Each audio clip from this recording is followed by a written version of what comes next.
estimados telespectadores da TV Boa Notícia da Diocese de Balsas. Estamos reunidos, nós aqui nos estúdios da TV em Balsas e vocês aí por onde estiverem, com a graça de Deus, em nome do Pai, do Filho e do Espírito Santo. Amém. E nós estamos na caminhada quaresmal, já refletindo hoje, sábado, sobre o domingo amanhã, o quarto domingo da quaresma. Já tivemos o primeiro, o segundo, o terceiro. E neste quarto domingo nós vamos observar que Deus sempre está em prontidão para nos salvar. Ele não é um juiz condenador, julgador, não. Ele veio para cumprir as promessas, a promessa da salvação. Enviou o seu único filho, Jesus, para isto e deu todas as possibilidades, chances possíveis para que isso aconteça. Então, a primeira leitura desse domingo, nós vamos no segundo livro de Crônicas, no capítulo 36, versículo 14 a 16 e versículos 19 a 23. E o autor do livro de Crônicas, aqui na segunda crônica, ele faz uma releitura teológica, né, dentro do, assim, sobre a história da salvação, a história de Israel. E ele vai mostrar que Deus, diante de todos os pecados do povo, das tentativas de infidelidade, mas ele vai mostrar a sua misericórdia, só que ele tanto faz, mas de repente, pela falta desta fidelidade ao projeto de Javé, eles são condenados a viver em opressão no exílio na Babilônia. Nós já sabemos também dessa história, por causa da infidelidade do povo.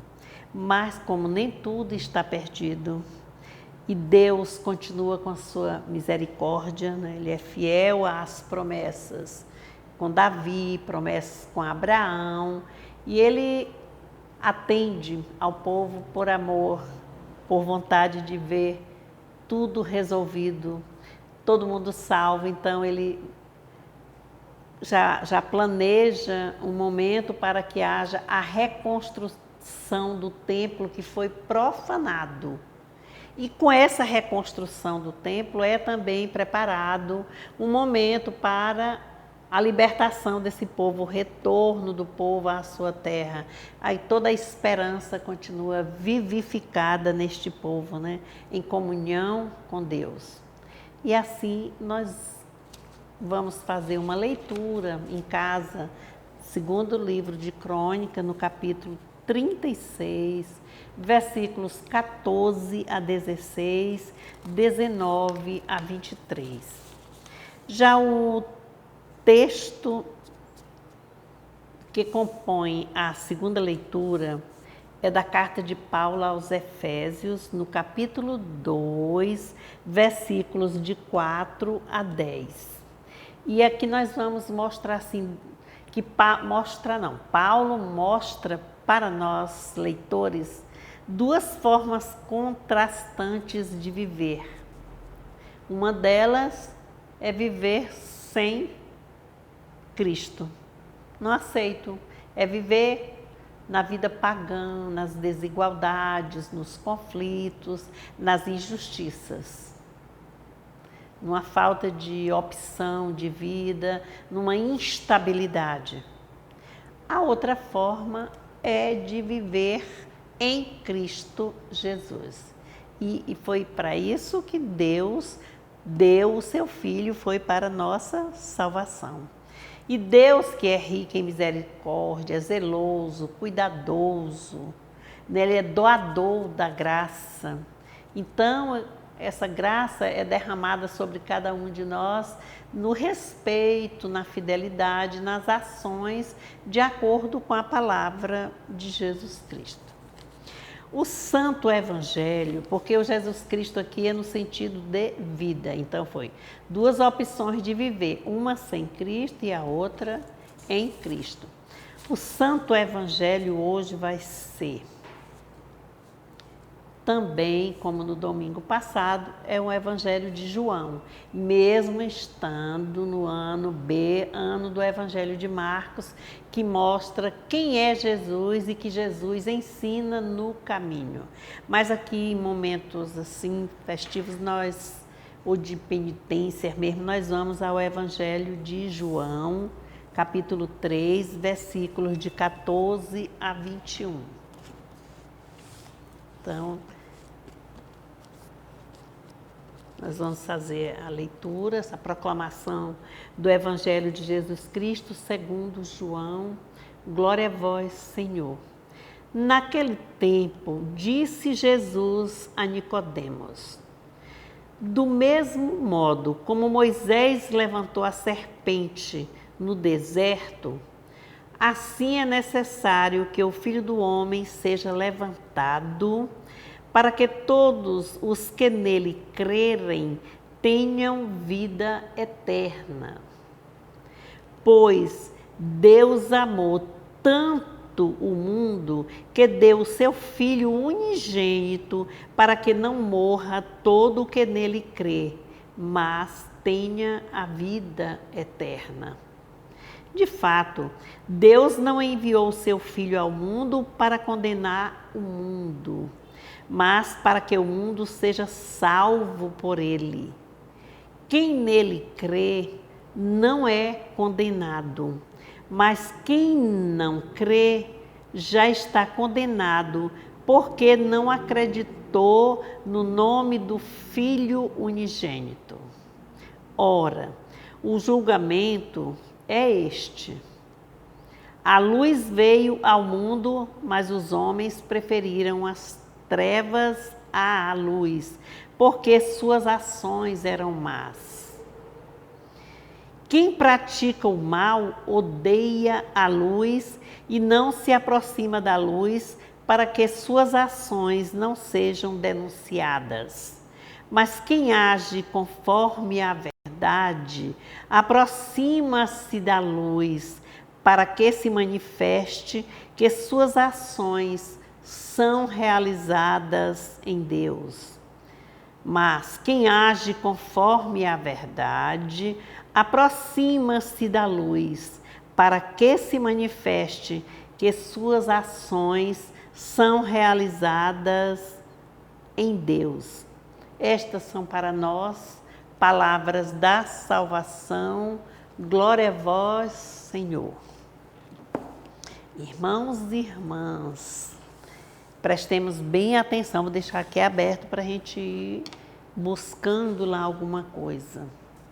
Vejam que os versículos de 14 a 21, eles vão mostrar assim uma parte do diálogo entre Jesus e Nicodemos. E uma parte, porque o diálogo mesmo, ele deu-se nesse mesmo capítulo 3, desde o versículo 1, vem até aqui o 13, é o diálogo total com Nicodemos. E nós vamos observar que logo entre o diálogo com Nicodemos teve também um outro momento, que qual foi o momento o texto fez uma revisitação ao Antigo Testamento, remeteu-se ao Antigo Testamento e fez a reeleitura do Êxodo. Aí vai falar de Moisés levantando a serpente no deserto, pendurou-a numa estaca a serpente de bronze. Aí, daí, todas as pessoas que eram mordidas de cobras venenosas passavam diante da serpente de bronze e ficavam curados. Vamos guardar este fato logo mais. Cobra, serpente, pendurada numa estaca. Então ela estava elevada, alta. Ela não estava jogada no chão, rastejando como uma serpente viva. E quem tinha sido picado que estava com o veneno, ficava curado. Vamos fazer essa comparação com a ressurreição de Cristo, mas vamos ver primeiro a história aqui dentro de Nicodemos, esse diálogo com Nicodemos. O que é mesmo? Porque quando vai falar aqui da serpente, diz assim, porque o filho será elevado, né? O filho do pai, o filho do homem. Igual Marcos diz muito para nós, né, no Evangelho. O filho do homem seja levantado para que todos aqueles que nele crerem tenham vida eterna.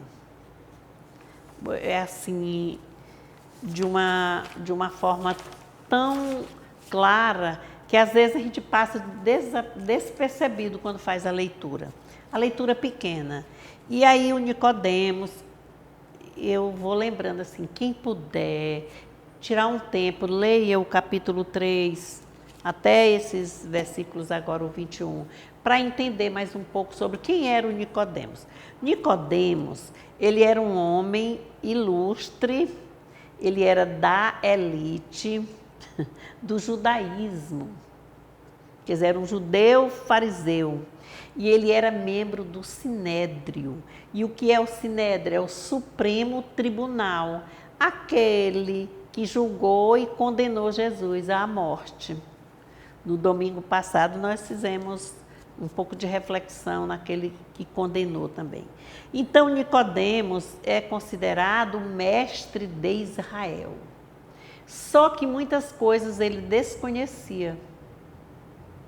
E é tão provável que ele desconhecia que ele foi procurar Jesus numa visita à parte.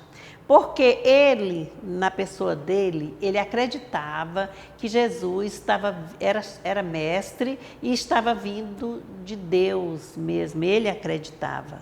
E ele tinha vontade de manifestar, ele queria fazer essa manifestação a Deus, assim, a Deus Pai através de Jesus, e ele vai procurá-lo. Só que ele fazia o papel, eu vou usar aqui uma palavra assim, desagradável, de covardia, nós dizemos assim, ficava em cima do muro, ele queria servir a dois senhores, não sabia para que lado ir.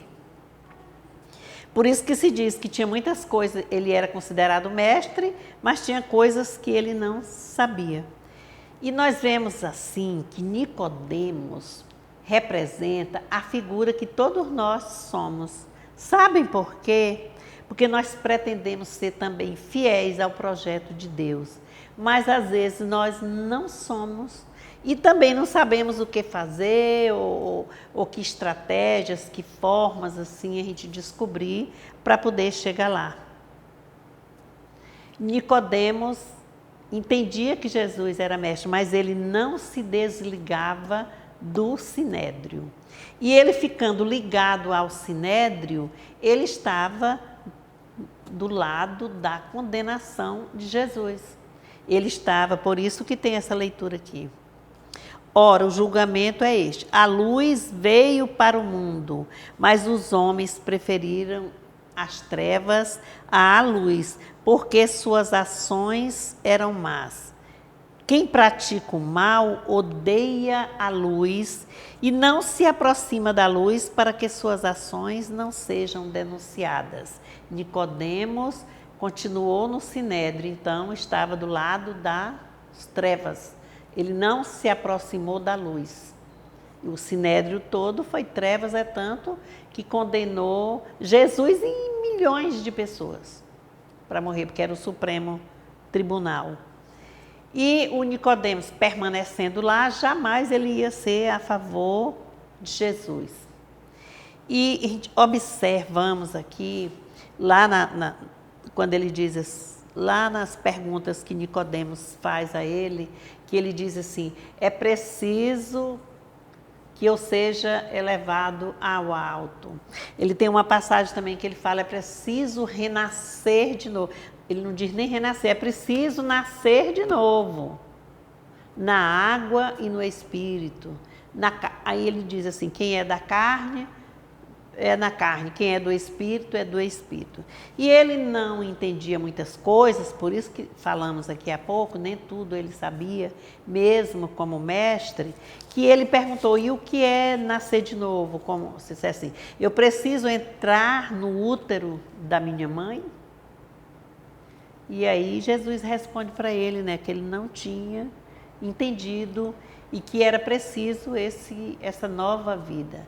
Então, nascer do alto vai fazer, quando eu falei há pouco, vamos guardar esse momento da serpente pendurada de bronze no alto, elevada, porque o narrador aqui, o evangelista João, ele quer mostrar o que é elevar. Para ele são dois mundos. No Evangelho de João é o mundo das situações mesmo que se vê aqui, dos desafios, e o mundo próprio que se apresenta com série de acontecimentos e de injustiças, e às vezes nós não sabemos conciliar. E quando ele diz assim, as pessoas ficavam curadas do veneno, então elas voltavam à vida, elas estavam mortas. Como? Envenenada por uma cascavel, por uma jaracuçu de brejo ou outra serpente, se não tiver a vacina. A tendência é morrer, a morte da carne, não é assim? E eles ressuscitavam. Então, quando Jesus diz a Nicodemos e que ele é preciso ser elevado ao alto, e aí ele está considerando essa elevação da cruz, quando ele é na cruz que ele será elevado, padecendo, sofrendo dores, escárnio, humilhação, mas ele já será ressuscitado. Então, a ressurreição de Cristo, a morte e a ressurreição de Cristo são passagens, representam a passagem lá de Efésios, da vida de morte para a vida em Cristo. E aqui também diz, é preciso acreditar, é preciso crer, porque Deus, Ele não nos ama por aquilo, porque nós somos pessoas boas. Deus, Ele tem todo o amor do mundo por nós, porque Ele é que é bom. É nele que está a misericórdia, o zelo, o cuidado, a compaixão. É em Cristo. E Ele, como Ele veio para nos salvar e quer que nós tenhamos a vida eterna, então Ele ama, porque Ele comunica a vida em plenitude. E vida em plenitude é acreditar na palavra e nas ações de Jesus. É seguir Jesus até o fim. E seguir Jesus até o fim é ir com Ele à cruz. E quem vai com Ele à cruz sabe que tem sofrimento, sabe que é um madeiro, mas sabe que tem ressurreição. Então é só preciso, eu acredito que foram sugestões aqui colocadas, que para enriquecer essa nossa sugestão aqui, vamos fazer a leitura do todo o capítulo 3 do Evangelho de João, porque lá nós vamos perceber bem direito como foi o diálogo com Nicodemos, como ele teve a coragem de ir procurar, só que de forma assim escondidas, mas não teve coragem de abandonar o sinédrio. E nós, também, como é que nós somos? Mesmo dentro da nossa família, da nossa comunidade, nos nossos momentos de encontro, como é que nós somos? Em quem é que nós acreditamos? Será que nós vamos querer ficar sempre no posto de o líder tal, o presidente, o chefe? Às vezes nós não reconhecemos isso. E às vezes nós temos a tentação de achar que só nós que sabemos fazer as coisas. Mas não é assim, a gente já precisa viver em comunidade, comum, quer dizer, conversar, dialogar. E dialogar com o diferente. E é nesta quaresma que nós estamos aqui no campanha da fraternidade, que fala o diálogo, amor e compromisso, um diálogo entre outras igrejas com o diferente.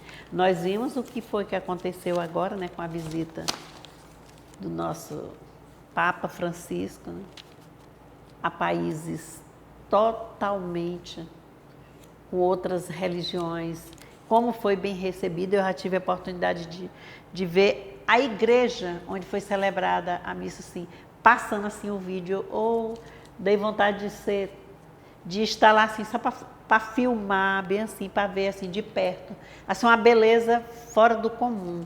Então, com flores, com tudo, a manifestação foi de carinho, né? Quer dizer, lutando pela paz, pelo diálogo, ele agradecendo aquele aiatolá de 90 anos por tudo de bom que ele fez. Olha, isso é muito... é bonito demais, é muito bom. É acreditar que Cristo está vivo e que nós teremos vida eterna e viveremos em plenitude, porque acreditamos na palavra e também, se acreditamos nela, nós vamos também praticar o bem. Embora sabendo que Cristo está sempre pronto para nos salvar. Começamos assim o texto hoje, está em prontidão. Então, irmãos e irmãs, procuremos participar das celebrações. Acredito que de forma digital, né, através dos meios de comunicação social, porque nós estamos num momento bem forte, né, do pico da pandemia, já um outro momento, reproduções, multiplicações, e se nós formos analisar, é também por infidelidade nossa.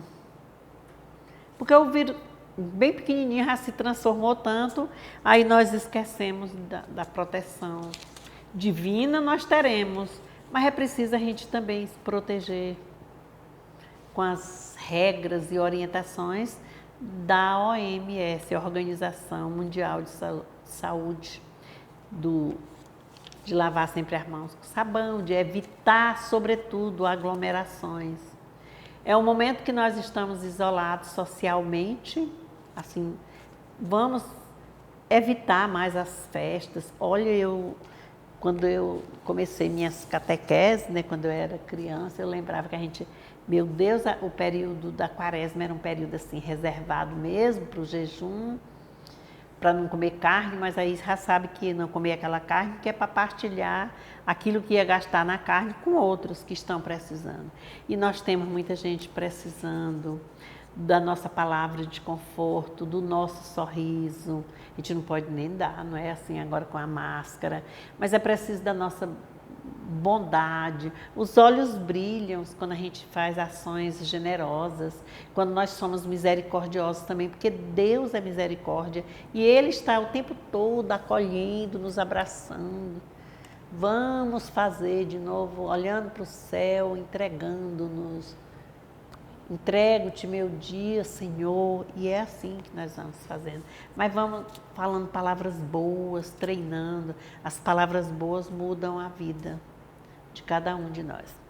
Então, que todos tenhamos um domingo de descanso, participe, ou Rede Vida, ou por onde a TV que quiserem, ou pelo Face, onde for possível participar da Santa Missa.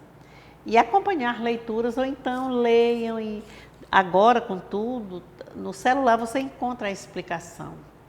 E aí nessa paróquia nossa aqui nós recebemos, não sei quantos, né, recebemos umas três orientações. Eu lembro muito que a Edileuza passa muito, né, do Padre Emerson, recebemos outras do Padre João Carlos, de outras também, Irmã Marta. Tem outras pessoas, tantos grupos que mandam, que enviam na diocese. Tem eu vejo um do Edson lá que trabalha ali no Lar São Vicente, de outras pessoas, a TV informa tudo. Então, não é falta de quem explique para nós algo, não. O que está precisando é nós pararmos. Que Deus nos abençoe e tenhamos uma semana de paz. Em nome do Pai, do Filho e do Espírito Santo. Amém.